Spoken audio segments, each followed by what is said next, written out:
మీరు ఏదైనా food business చేసే ఆలోచన ఉంటే మీ స్టైలు మీ ఆలోచన ఎలా ఉందో అలా పెట్టుకోండి. కానీ కొన్ని వీడియోస్ షార్ట్స్ చూసి మాత్రం దయచేసి ఆలోచించకండి. ఈ మాట నేను ఇప్పుడు ఎందుకు చెప్తున్నానంటే మార్కెట్లోకి ఒక కొత్త దందా వచ్చింది. ఆ దందా ఎలా ఉందంటే ఇప్పుడు ఒక ఛానల్ ఉందండి. ఆ ఛానల్లో అతను కూర్చోబెడుతున్నారు. ఎవరో తెలియదు మనకు. అతను కూర్చోబెట్టి ఒక ఇంటర్వ్యూ చేస్తున్నారు. ఏమనంటే సార్ ఎలా ఇంత సక్సెస్ఫుల్గా మీ ఫ్రాంచైజీ ఇలా రన్ చేస్తున్నారు అంటున్నారు.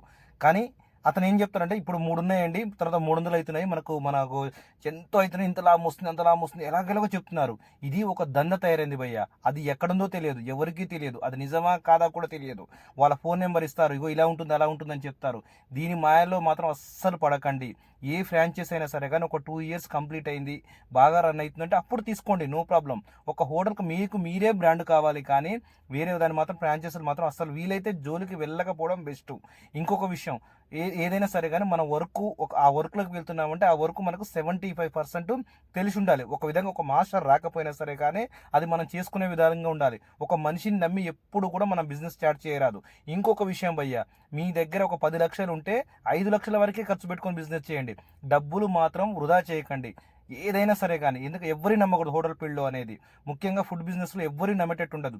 ఒక విధంగా పెడుతున్నామంటే శారీరకంగా మానసికంగా మనం సిద్ధమై ఉండాలి. అప్పుడే మీరు ఫుడ్ ఫీల్డ్కి రండి. కానీ ఒక్క విధంగా పెట్టుకునే ముందు ఆలోచించి అడుగు వేయండి.